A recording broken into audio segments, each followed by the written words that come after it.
할렐루야. 주님의 평강과 은총이 우리 사랑하는 보람의 연합교회 모든 성도들 위해 함께 하시길 간절히 축복하며 기원합니다. 오늘 말씀 제목 따라합니다. 믿음의 사람 미가. 믿음의 사람 미가라는 제목으로 함께 말씀을 나누겠습니다. 특별히 미가 선지자는 오늘 말씀을 보게 되면 우리와 같은 고민을 하게 되는 것을 보게 됩니다. 6절에 보니까 내가 무엇을 가지고 여호와 앞에 나아가며 높으신 하나님께 경배할까? 우리와 같은 고민 아닙니까? 우리가 하나님 앞에 나아갈 때 무엇을 가지고 높으신 하나님께 경배할 수 있을까? 또 무엇을 하나님께 드릴 수 있을까? 같은 고민을 하고 있습니다. 그러면서 7절에 여호와께서 천천의 순양이나 만만의 강물 같은 기름을 기뻐하실까? 내 허물을 위하여 내 맏아들을 내 영혼의 죄로 말미암아 내 몸에 열매를 드릴까? 내가 하나님께 제물을 드리는데 내 맏아들을 심지어 내 몸을 드린들 하나님이 기뻐하실까? 자, 그러면 8절에 보게 되니까 사람아 주께서 선한 것이 무엇임을 내게 보이셨나니, 우리에게 보여주셨다는 거예요. 오늘 이 미가서 6장 8절 이 한 말씀에 하나님의 소원이 담겨져 있습니다. 사람아 주께서 선한 것이 무엇임을 내게 보이셨나니, 여호와께서 내게 구하시는 것은, 하나님이 원하는 것은 그 다음에 나오죠. 오직 정의를 행하며 인자를 사랑하며 겸손하게 내 하나님과 함께 행하는 것이 아니냐. 여러분, 하나님이 우리에게 원하시는 것, 하나님의 소원은 세 가지예요. 정의를 행하고 인자를 사랑하고 겸손하게 하나님과 동행하는 것. 그런데 오늘 말씀을 보게 되면 이 사랑과 겸손보다도 앞서는 것이 바로 정의라는 거죠. 그래서 하나님께 우리에게 원하시는 게 뭐냐? 오직 정의를 행하며. 여러분, 정의란 무엇인가? 정의란 무엇인가? 몇 년 전에 그 하버드 대학의 마이클 샌들 교수가 이 정의란 무엇인가라고 이 전 세계에 큰 화두를 던졌죠. 저도 책도 보고 또 그 강의 내용이 참 좋아서 이 동영상을 다 제가 보관하고 있습니다. 근데 정의란 무엇인가 이렇게 질문을 던지면서 답을 주지 않아요. 질문만을 던져줍니다. 그래서 이 정의란 무엇인가 사전적으로 찾아보니까 이 정의는 사전적으로 올바른 도리, 올바른 도리라고 말합니다.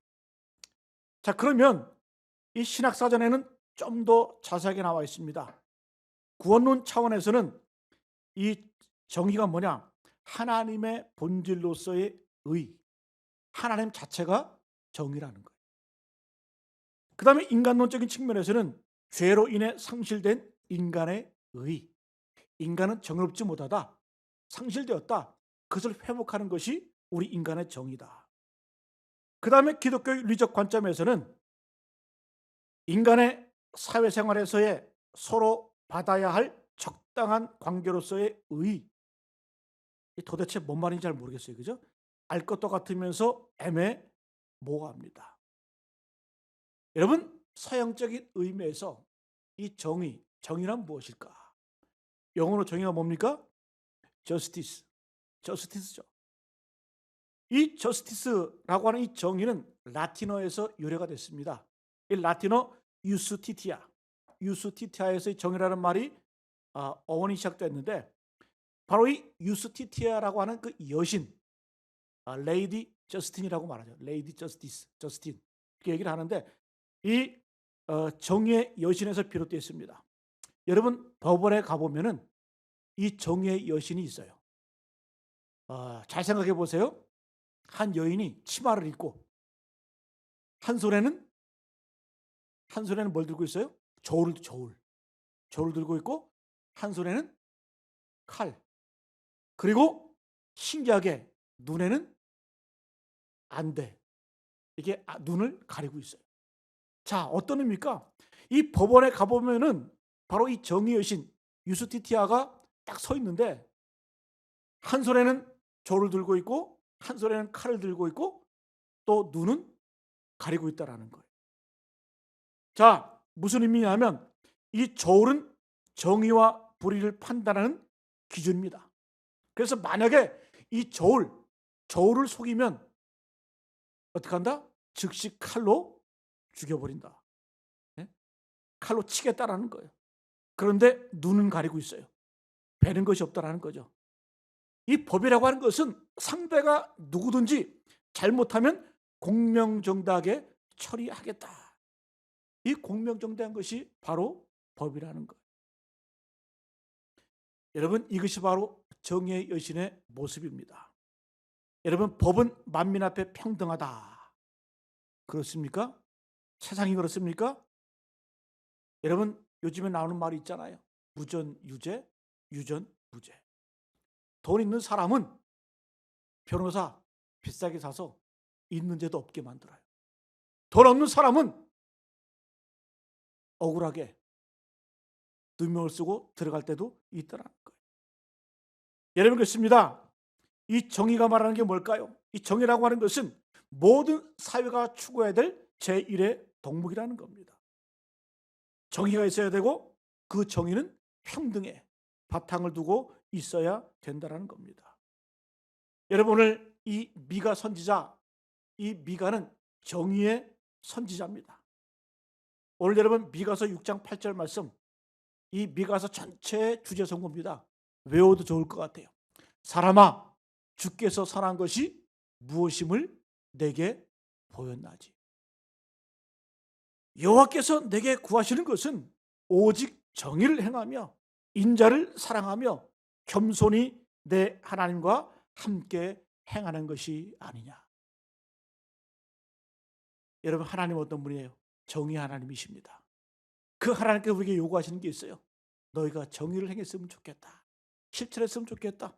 너희를 통해서 이 땅에 정의가 드러났으면 좋겠다. 이것이 바로 하나님의 소원인 줄로 믿습니다. 그럼 첫 번째, 하나님은 어떤 분이실까? 하나님은 정의를 사랑하시는 분이에요. 여러분, 정의는 하나님의 본성 중에 하나입니다. 이사야 30장 18절 하반절에 보게 되면 대저 여호와는 정의의 하나님이시라. 그를 기다리는 자마다 복이 있도다. 하나님은 어떤 분이라고요? 대저 여호와는 정의의 하나님이시라. 여러분, 그 정의의 하나님은 정의를 사랑하세요. 시편 37편 28절 보게 되면 여호와께서 정의를 사랑하시고 그의 성도를 버리지 아니하심이로다. 그들은 영원히 보호를 받으나 악인의 자손은 끊어지리로다. 여러분, 하나님은 정의 하나님이신데 하나님 그 정의를 사랑하십니다. 그래서 하나님께서는 끝까지 정의로운 자를 보호해 주시고 지켜주신다라고 약속을 하셨습니다. 할렐루야. 하나님은 어떤 분이다? 하나님은 정의의 하나님이시다. 그리고 그 정의를 사랑하는 분이시다. 자, 그러면 좀 더 구체적으로 이 정의란 무엇일까? 우리가 지난 설교 가운데 이 아모스 선지자의 말씀을 나누면서 아모스가 이런 선포를 했죠. 오직 정의를 물같이 공의를 마르지 않는 강같이 흐르게 할지어다. 정의를 물같이 공의를 마르지 않는 강같이 흐르게 하라. 여러분, 여기에서 이 아모스 선지자는 정의와 공의를 분명하게 말씀해 주고 있습니다. 이 말씀의 정의는 미시파트라고 그랬죠. 미시파트. 이 미시파트는 인간관계 가운데 불의가 없는 것이에요.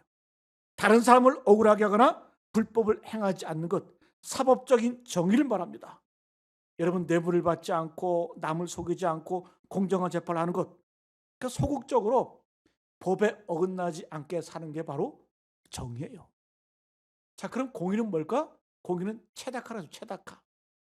이 체다카는 좀 더 적극적으로 가난한 자를 돕고 배려하는 것이 바로 체다카입니다. 그래서 이 하나님의 정의와 공의라고 하는 것은 뭐냐? 단순하게 내가 죄를 안 짓고 법을 어기지 않고 거기서 끝나는 것이 아니라 내가 당연히 법을 어기지 않을 뿐만 아니라 더 적극적으로 하나님의 정의인 가난한 자들, 억울한 자들 돕고 보살피고 보호해 주라는 거예요. 그것이 바로 하나님의 정의인 줄로 믿습니다. 여러분, 하나님의 공의 이 체다카, 유대인들은 가정집에 가보면 항상 식탁에 저금통이 있어요. 저금통. 저금통이 있어서 그 저금통의 이름이 뭐냐면 체다카. 예? 그래서 밥을 먹기 전에, 식사하기 전에 이 유대인들은 항상 동전을 체다카 그 통에다 넣습니다. 그것은 무엇을 위한 것이냐? 바로 아이 때부터 교육을 하는 거예요. 가난한 자를 도와주기 위해서 동전을 모으는 겁니다. 여러분, 하나님의 법, 하나님의 정의, 하나님의 공의, 모세 율법 613가지의 율법을 하나로 요약을 하면 율법은 두 가지로 간단하게 요약이 됩니다. 뭐라 그랬어요? 율법의 정신은 첫 번째는 가난한 자가 없게 하라. 두 번째는 억울한 자가 없게 하라. 이것이 바로 하나님의 법, 하나님의 정의예요. 그래서 여러분, 하나님의 정의는 뭘까? 고민하지 마세요. 우리 주위에 내가 열심히 가난한 자를 도와주는 게 그게 정의예요. 또 내가 어떤 일이 있을 때 억울한 자가 없게 하는 것이 바로 하나님의 정의를 실천한다는 거죠. 그래서 여러분, 레위기 23장에 보게 되면 하나님께서 추수할 때에도 그렇게 말씀하셨잖아요. 유명한 말씀이잖아요. 너희 땅에 곡식을 벨 때에 반 모퉁이까지 다 베지 마라. 그리고 일부러 곡식을 추수할 때 땅에 떨어뜨려라. 왜? 그것은 가난한 자와 나그네를 위하여 남겨두라는 거예요. 이것이 바로 하나님의 정의라는 거예요. 가난한 자를 위해서 남겨두라는 겁니다. 또 율법의 두 번째 핵심은 억울한 자가 없게 하라. 신명기 1장 10절 말씀, 재판은 하나님께 속한 것인즉 너희는 재판할 때에 외모를 보지 말고 귀천을 차별 없이 듣고 사람의 낯을 두려워하지 말 것이며. 재판할 때 하나님 두려워하라는 거예요. 사람을 외모로 보지 말고 귀천에 따라서 차별하지 말고 재판은 누구에게 속한 것이다? 하나님에 속한 것으로서 공명정대하게 판결하라는 겁니다. 여러분, 그렇습니다. 하나님의 정의는 뭐라고요? 율법의 정신과 동일합니다. 가난한 자가 없게 하라. 그리고 억울한 자가 없게 하라. 여러분, 정의를 사랑하시는 하나님은 이런 사회적 약자들을 차별하고 억압하는 사람들을 견디지를 못해요. 불같이 화를 내십니다. 여러분, 이사야 61장 8절 말씀, 물은 나 여호와는 정의를 사랑하며 불의와 강탈을 미워하며 성실히 그들에게 갚아주고. 재미난 말씀이에요. 하나님께서는 불의한 자들 또 강탈하는 자들 어떻게 하신다? 내가 그들에게 성실하게 갚아주겠다. 끝까지 쫓아가서 내가 본때를 보여주겠다. 하나님은 그런 분이라는 거예요. 여러분, 또한 이사야 28장 17절 보게 되면 나는 정의를 측량줄로 삼고 공의를 저울줄로 삼으니 우박이 거짓의 피난처를 소탕하며 물이 그 숨은 곳에 넘칠 것인지요. 하나님께서는 공의로 저울줄을 삼고 정의를 가지고 측량하시는데 불의를 행하는 자는 어떻게 하신다? 우박으로 때려버리시고 홍수로 쓸어버리시겠다는 겁니다. 이런 말씀을 한번 다시 한번요. 하나님은 어떤 분이시다? 정의의 하나님이시다. 심지어 하나님은 그 정의를 사랑하십니다. 그러면 정의는 무엇일까요? 하나님의 정신, 율법의 핵심인 가난한 자가 없게 하라. 억울한 자가 없게 하라. 이것이 바로 율법의 정신, 그리고 하나님의 정의라는 겁니다. 자, 그러면 이 구약적인 이 정의가 신약으로 넘어오게 되면 경건으로 표현될 수가 있습니다. 여러분, 신명기 10장 18절 19절 말씀, 고아와 과부를 위하여 정의를 행하시며 나그네를 사랑하여 그에게 떡과 옷을 주시나니 너희는 나그네를 사랑하라. 전에 너희도 애굽 땅에서 나그네 되었습니다. 하나님 어떤 분이시다? 고아, 나그네, 그 다음에 과부들, 사회적인 약자들, 가난한 자들이죠, 그죠? 그들 돌봐주라는 거예요. 나그네를 사랑하라는 거예요. 왜? 니들도 예전에 애굽 땅에서 나그네였지 않느냐. 자, 똑같은 말씀이 야고보서 1장 27절에 나와요. 그런데 여기에는 경건이라는 말로 표현이 됩니다. 야고보서 1장 27절 말씀, 하나님 아버지 앞에서 정결하고 더러움이 없는 경건은 곧 고아와 과부를 그 환난 중에 돌보고 또 자기를 지켜 세속에 물들지 아니하는 이것이니라. 하나님 아버지 앞에서 정결하고 더러움없는 경건은 뭐라고요? 가난한 자, 사회적인 약자를 돌봐주는 거예요. 그래서 구약에서의 정의는 신약에서의 경건으로 우리가 표현할 수 있다는 거예요. 여러분, 우리는 경건에 대해서 오해합니다. 우리는 경건을 착각을 해요. 정적인 거다. 내가 뭐 점잖고 또 어떤 신령한 것들, 그런 모습들, 외적인 것들, 그것을 경건이라고 말하는데 그것은 착각이에요. 오늘 분명히 말씀하죠. 하나님 아버지 앞에서 정결하고 더러움이 없는 경건은 뭐다? 곧 고아와 과부를 그 환난 중에 돌보는 것이다. 여러분, 그래서 하나님이 우리에게 주신 선물이 있어요. 종합 선물 세트가 있어요. 그게 누구예요? 고아입니다. 과부입니다. 나그네입니다. 사회적인 약자들이죠. 그래서 우리가 이 선물을 잘 받아서 그들을 잘 돌보면 하나님께서 우리에게 복을 주신다는 거죠. 여러분, 지금의 나그네는 누굽니까? 북한에서 탈북해온 세터민들, 그죠? 또 다문화 가정에 많은 외국인들, 외국인 노동자들, 우리에게 얼마나 많은 나그네들이 있는지요. 하나님께서 그들을 돌보라는 것. 왜? 너희도 애굽 땅에서 나그네 되었음이니라. 두 번째로 우리가 생각할 수 있는 것은 우리에게는 정의로운 사회를 만들 책임이 있다는 거예요. 하나님은 정의 하나님이시지만 그 하나님께 우리에게 명령하셨는데 너희가 사는 그 삶의 자리를 정의롭게 만들어라.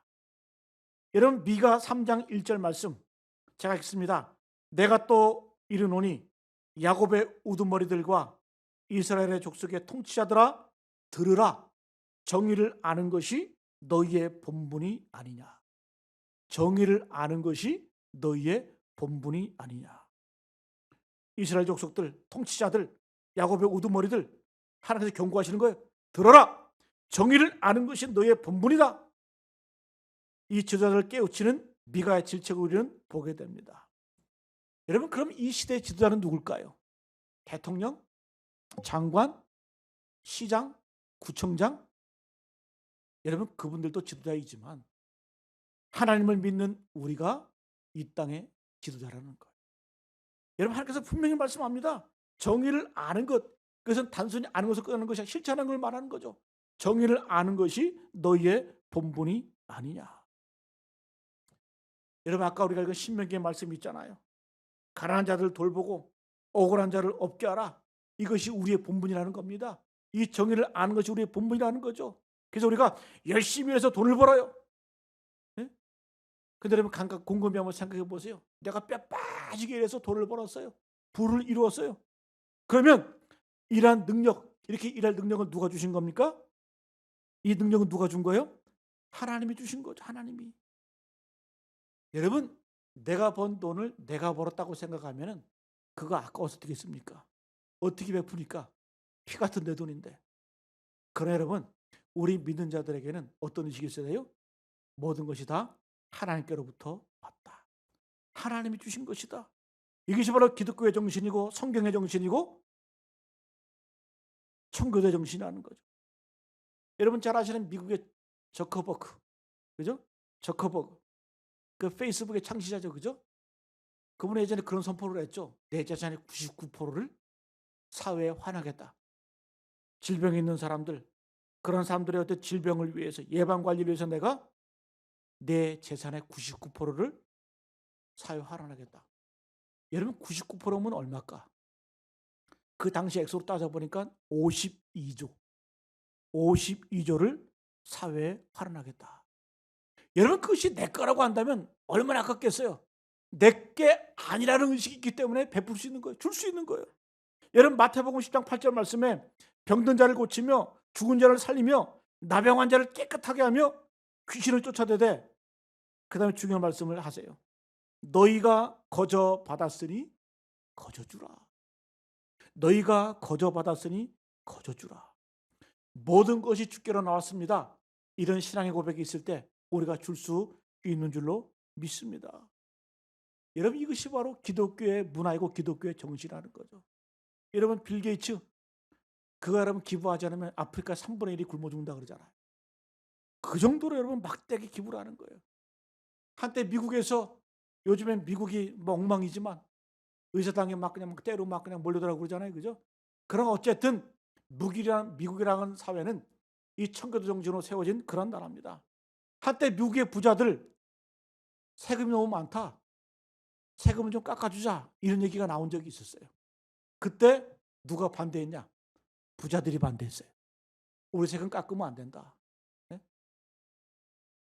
우리가 세금을, 오히려 부자들이 세금을 더 많이 내야 된다. 제가 작년에 그 전기차 배터리데이라는 그런 날이 있어요. 여러분 요즘에 테슬라 얼마나 유명합니까? 테슬라 전기차 중에 뭐 최고 아니에요? 그 테슬라의 CEO인 일론 머스크, 그가 2020년 작년 9월 23일 배터리데이 때 한 말이 제 마음속에 남아있어요. 참 제가 인상 깊게 들은 말 중에 하나가, 이 일론 머스크가 그런 얘기를 했어요. 3년 안에 2만 5천 달러짜리 전기차를 선보이겠다. 여러분 2만 5천 불은 얼마예요? 우리나라 돈으로 3천만 원이죠. 3천만 원. 여러분 테슬라 전기차 아직 비쌉니다. 많이 비싸요. 그런데 이 일론 머스크가 선포하기를, 내가 3년 안에 3천만 원짜리 저가 전기차를 내가 세상에 보급하겠다. 여러분 그냥 지나가는 얘기 같지만 저는 그 말을 들으면서 참 인상이 깊었어요. 야, 저 사람은 돈 벌 생각이 없구나. 뭘 원할까? 세상이 변화되기를 원하는구나. 여러분 보통 CEO 하면 어떤 마음이에요? 기업가들은 내 제품을 잘 만들어서 비싸게 파는 것이 이윤을 많이 남기는 게 여러분 기업가의 목적 아닙니까? 기업의 목적 아닙니까? 그러나 이 일론 머스크가 얘기하는 건 뭐예요? 내가 세상의 변화를 위해서 대중들에게, 많은 사람들에게 저가로 전기차를 보급하는 것이 내 꿈이다. 돈에 관심 있는 것이 아니라 세상의 변화에 관심 있는 거예요. 환경에 관심 있는 거예요. 여러분 그렇습니다. 우리의 목표도 마찬가지예요. 우리의 목표도 돈이 아니라 세상의 변화가 될 줄로 믿습니다. 세상의 변화를 위해서 내 재능, 내 부, 내가 가진 것들을 선용할 수 있어야 된다는 거예요. 여러분 우리나라의 부자들은 어때요?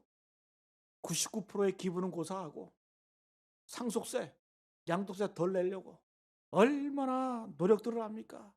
별짓을 다 하죠. 그죠? 여러분 주님 분명히 말씀합니다. 너희는 나그네를 사랑하라. 가난한 자를 돌봐라.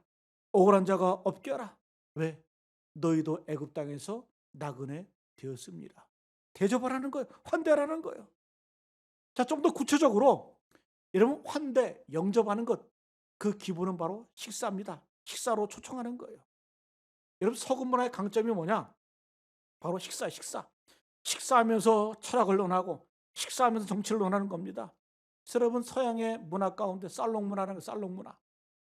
여러분 살롱 가서 술 마시고 노는 게 아니라 그저 원래 식사, 함께 먹고 마시면서 철학을 논하고 정치를 논했던 거예요.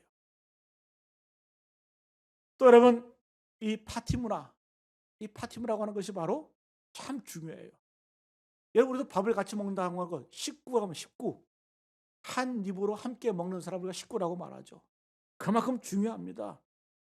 여러분 초대교회 전통 가운데 항상 했던 일이 뭐예요? 함께 떡을 떼고 함께 교제를 나눈 거예요. 그때부터 교회가 하나 된 거예요. 여러분 기도도 중요하고 말씀도 중요한데 성도들이 중요한 건 뭔지 아세요? 밥을 같이 먹는 거예요. 우리가 코로나19 때문에 식사를 같이 못하죠. 이 코로나가 좀 잠잠해지고 이제 끝나면 제 목회에 초점이 있어요. 제 목회 초점은 뭘까요? 간단해요. 성도들하고 이제 되도록이면 밥을 같이 먹는 거예요. 밥 먹는 게 여러분 초대교회 영성이었어요. 여러분 이 식탁의 교제가 왜 중요하냐? 우리가 식탁의 교제를 함께 하면, 식사를 같이 하면 경계가 무너져요. 갈라디아서 보게 되면 이방인과 유대인이 같이 밥을 먹었어요. 경계를 허무는 거예요. 가난한 자와 부자가 함께 밥을 먹었습니다. 주인과 종이 함께 식사를 합니다. 경계선이 무너지는 거예요. 하나가 되는 거예요. 그래서 밥 먹는 것 자체가 일종의 예배였고 일종의 위대한 선언이라는 거예요. 그리고 함께 밥을 먹게 되면 복음 전파가 원활하게 됩니다. 초대교회 때는 이 성도들이 함께 모여서 밥을 먹으면서 이 사도 바울이 전했던 그 서신들을 회람하면서 함께 읽어가면서 함께 교제를 나눴습니다. 그 다음에 이 밥을 먹으면서 강한 유대감이 형성이 되었다는 거예요. 그래서 여러분, 기도도 중요하고 성경 공부도 참 중요한데 중요한 게 있어요. 그만큼 중요해요. 밥을 같이 먹는, 함께 식사, 함께 교제하는 거예요. 여러분, 우리가 신앙생활하면서 한번 잘 보세요. 10년 동안 함께 교회 생활하고 10년 동안 함께 예배 생활해도 서먹서먹한 사람들이 있어요. 그런데 신기하게도 일주일 동안만 같이 여행만 갔다 오면 가까워져요. 하나가 돼요. 한 주일 동안 여행하면서 함께 밥 먹고 함께 교제하면 형제처럼 가까워지더라고요. 저도 우리 목사님들 모임 가운데 캐나다 동지회가 있어요. 캐나다 동지회가 어떤 동지회냐? 제가 캐나다에 살아서 동지회가 된 게 아니라 제가 미국에서 박사과정 졸업을 마치고 네 가정이 함께 여행을 갔는데 그때 캐나다를 함께 같이 갔었어요. 그때 같이 갔고 네 가정이 지금도 함께 모여요. 한 5년이 지났는데 5년 동안 지금 계속 모이고 있어요. 왜 그럴까? 일주일 동안 함께 여행하면서 함께 밥 먹고 동고동 나가고 그 어떤 모임보다 친할 수 있는 게 바로 이 함께 할 수 있다는 거죠. 여러분, 그렇습니다. 우리가 같이 교제 나누는 것, 이것이 바로 영성의, 초대교회 영성의 기초가 될 수 있다는 거예요. 여러분, 하나님의 자녀의 가장 큰 특징은 뭐냐? 바로 영접하는 것이 바로 영성입니다. 믿음이 있다고 하는 것은 우리가 사람을 영접할 수 있어야 돼. 환대할 수 있어야 돼. 받아들일 수 있어야 돼요. 여러분, 마태복음 10장 40절 42절 말씀에 너를 영접하는 자는 나를 영접하는 것이요 나를 영접하는 자는 나를 영접하는 자를 영접하는 것이라. 선지자의 이름으로 선지자를 영접하는 자는 선지자의 상을 받을 것이요 의인의 이름으로 의인을 영접하는 자는 의인의 상을 받을 것이요 또 누구든지 제자의 이름으로 이 작은 자 중에 하나에게 냉수 한 것이라도 주는 자는 내가 진실로 너에게 이르노니 이 사람이 결탄코 상을 잃지 아니하리라. 여러분, 어떤 말입니까? 남 잘 대접하고 영접하면 복 받는다라는 거예요. 여러분, 우리가 예수님을 영접한다고 말하잖아요. 하나님을 영접한다고 말하잖아요. 그러나 우리가 예수님을 영접하기 이전에 우리 주변에 있는 사람들을 영접할 줄 알아야 된다는 것. 여러분, 성경은 분명히 말하죠. 선지자를 영접하면 선지자의 상을 받는다. 의인을 영접하면 의인만큼의 상을 받는다. 저기 작은 한 어린아이 소자를 영접하면 그 작은 자로 임하신 예수님을 영접하는 그런 상을 누리게 된다는 거예요. 여러분, 한번 따라합니다. 영접하는 만큼 내가 커진다. 여러분, 신앙은 다른 거 아니에요?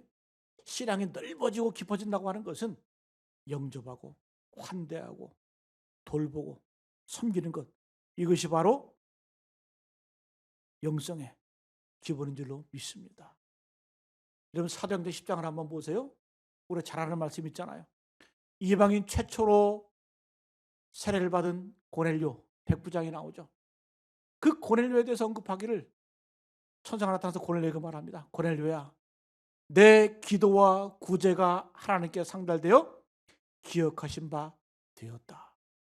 하나님이 기억해 주는 게 뭐냐? 내 기도와 구제, 영접하는 것, 돌봐주는 것, 섬기는 것, 그걸 하나님이 기억하시겠다라는 겁니다. 여러분, 마지막으로 우리가 생각할 수 있는 것은 정의를 행하는 자가 복을 받는다라는 겁니다. 여러분, 성경은 계속해서 구제할 때 이 귀한 복이 우리에게 임한다 말씀해주고 있습니다. 도배하고 있어요. 여러분, 제가 여러분 말씀드렸잖아요. 이 세상에서 가장 지혜로웠던 사람이 누구예요? 솔로몬. 그 솔로몬의 전도서 가운데 결론의 말씀이 11장과 12장인데 그 11장 1절 전도서 지혜서의 결론이 뭐라 그랬어요? 너는 내 떡을 물 위에 던져라. 여러 날 후에 도로 찾으리라. 여러분, 떡을 물에 던지면 없어지잖아요. 이 말은 구제하라는 거예요. 구제할 때 어떤 마음으로? 물에다가 떡을 던지듯이 잊어버리라는 거예요. 열흘 후에 도로 찾는데 그걸 어떻게 찾아? 하나님이 주신다는, 하나님이 찾게 해주신다는 거예요. 그 다음에 11장 2절에 뭐예요? 전도서 7에게나 8에게나 나눠줘라. 무슨 재앙이 땅에 임하는지 내가 알지 못함이니라. 될 수 있으면 7, 8명에 나눠주래. 많은 사람에 나눠주래. 근데 그 다음에 말씀이 뭐예요? 무슨 재앙이 땅에 임하는지 내가 알지 못한다. 나눠주는 거하고 재앙과 무슨 상관이 있을까? 오묘한 신비죠. 우리가 베풀고 나눠주면 재앙도 피해간다는 거예요. 우리가 구제하고 섬기고 도와줄 때 두 가지 복을 받는데, 첫 번째는 하나님이 갚아준다는 거예요. 두 번째는 재앙도 피해갈 수 있다는 겁니다. 이게 전도서의 결론이에요. 성경 곳곳에는 다 이것을 말씀해 주고 있는 거예요. 창세기도 여러분 아브라함과 새 천사 얘기 나오잖아요. 그죠? 아브라함이 지나가는 나그네를 대접했어요. 나그네. 천사인지도 몰랐어요. 근데 대접해보고 나니까 천사예요. 그들을 불러다가 발을 씻기고 떡을 만들어서 먹이고 소를 잡아서 잔치를 베푸릅니다. 그때 천사가 뭐라고 얘기합니까? 내년 이맘때 내가 다시 올 텐데 이 집안에 아들이 있을 것이다. 여러분, 아브라함 집안의 문제는 돈이 없는 거 아니에요? 건강이 없는 거 아니에요? 그 집안의 문제인 자식이 없는 그 문제. 근데 나그네 대접 잘 했더니 천사가 와서 뭐라고 말하는 거예요? 내년 이맘때 내 소원이 성취되리라. 여러분, 아브라함은 자신의 문제로 기도한 게 아니에요. 구제하고 섬기고 대접하다 보니까 내 인생의 문제는 저절로 해결되었다는 거예요. 여러분, 이것은 바로 유대인들의 전통이 되었습니다. 히브리서 13장 2절 말씀, 히브리서 기자는 이렇게 얘기하죠. 손님 대접하기를 잊지 말라. 이로써 부지 중에 천사를 대접하는 일도 있었느니라. 아브라함 얘기하는 거예요. 히브리서 기자가. 손님 대접하기를 잊지 말라. 이로써 부지 중에 알지 못하는 가운데 천사를 대접하는 일도 있으니라. 요약하면 무슨 말일까요? 아브라함이 천사인지 모르고 나그네 대접 잘해서 복받았다.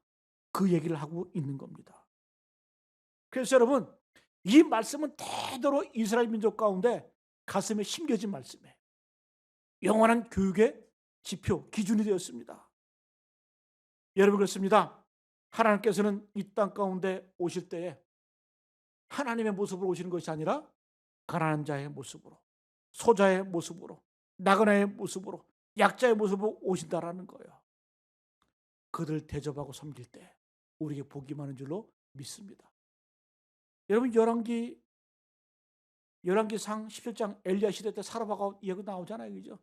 그 선지자 없는 가운데 대접했더니 먹는 문제가 해결되잖아요. 네? 여러분, 이것이 바로 성경이 말씀하는 것. 여러분, 반대 경우도 있어요. 반대 경우도. 적대하고 대적하고 환대하지 않으면 그걸로 끝난 게 아니라 망한다는 거예요. 여러분, 예를 들어볼까요? 소돔과 고모라, 롯과 자녀들이 소돔 땅에 들어갔죠. 그죠? 그때 어떻게 합니까? 이 롯에게 소돔 사람들이 와서 요구하죠. 우리 동성연애하자, 통간하자. 네? 그때 롯이 누굴 내줍니까? 자기 딸들을 내어주잖아요. 소돔 땅 왜 망했어요? 접대하지 않아서, 환대하지 않아서. 망하는 거예요. 나그네를 환대할 때 이렇게. 여러분, 사무엘상 25장에도 이 다윗이 광야에서 도망 다닐 때 이 나발이라는 사람을 찾아가죠. 그때 이 나발에게 다윗이 요구하죠. 우리를 위해서 떡과 물을 좀 내달라. 그때 나발이 뭐라고 해요? 네가 우리와 무슨 상관인데? 네? 떡을 달라고 물을 달라고 하느냐? 그냥 가버려. 이렇게 얘기하는 것 같아요. 나중에 어떻게 됩니까? 나발이 직사해 버립니다. 그리고 이 나발의 아내였던 아비가일이 다윗이 아내가 되죠. 지혜로운 여인이죠. 여러분, 사사기 19장에서 나와요. 기브아 사람들이 레위인과 첩, 예? 얘기가 나오는데, 이 레위인과 첩이 기브아 사람들 땅에 들어갔을 때 이 레위인의 첩을 범하죠. 그때 이 레위인이 사지를 찢어서 어떻게 해요? 이스라엘 각 지파로 보냅니다. 이스라엘 지파들이 일어나가지고 이 기브아 사람들 치는데 완전히 멸종을 시켜버립니다. 여러분 뭘 말해주는 거예요? 남을 배척하고 남을 대적하는 사람들에게는 저주가 임한다는 거예요. 100% 망한다는 거예요. 여러분 잘 보세요. 신앙생활에는 중간지대가 없어요. 환대하든가 영접하든가 아니면 대적하고 배척하고. 여러분께서 목사는 저 사람이 망할 사람인지 복받을 사람인지 하는 것 보면 알아요. 하는 짓을 보면 갈등을 일으키고 불신을 조장하고 이간질하고 그런 사람 여러분 100% 망하게 돼 있어요. 망하지 말라 그래도 망하게 돼 있어요. 그러나 어떤 분들 보면 될 수 있으면 사람들을 위로해주고 환대해주고 영접해주고 뭐 돈이 없으면 말로라도 칭찬해주고 세워주고. 여러분 그런 분들은 되는 분들이에요. 여러분 성경의 비밀은 간단합니다. 하나님은 정의 하나님이세요. 우리가 정의를 실천하기를 원하세요. 그 정의는 뭐라어요? 가난한 자가 없게 하라. 억울한 자가 없게 하라. 우리가 환대하고 영접하고 우리가 섬길 때 우리에게 복이 임하게 되는 줄로 믿습니다. 여러분들의 삶 가운데 기적이 나기를 원하십니까? 혁명이 나기를 원하십니까? 여러분 환대하십시오. 접대하십시오. 정의를 실천하십시오. 하나님의 정의를 실천할 때 우리에게 하나님께서 주시는 놀라운 복이 임하게 될 줄로 믿습니다. 오늘 말씀 정리합니다. 하나님은 어떤 분이라고요? 하나님은 정의 하나님이시고 정의를 사랑하시는 분이세요. 그 하나님께서 우리에게 원하시는 게 뭐예요? 정의를 행하기를 원하신다라는 거예요. 오직 정의를 물같이 공의를 하수같이 흐르게 할지니라. 그 정의의 본질은 뭡니까? 가난한 자가 없게 하라. 억울한 자가 없게 하라. 우리가 끊임없이 사회적 약자들을 돕고 관심을 가지고 배려하고 섬길 때 하나님께서 우리에게 주시는 그 놀라운 기적과 은혜와 복을 맛보게 될 줄로 믿습니다. 하나님의 소원인 정의를 이루어드리는 우리 모두 되시기를 간절히 축복합니다.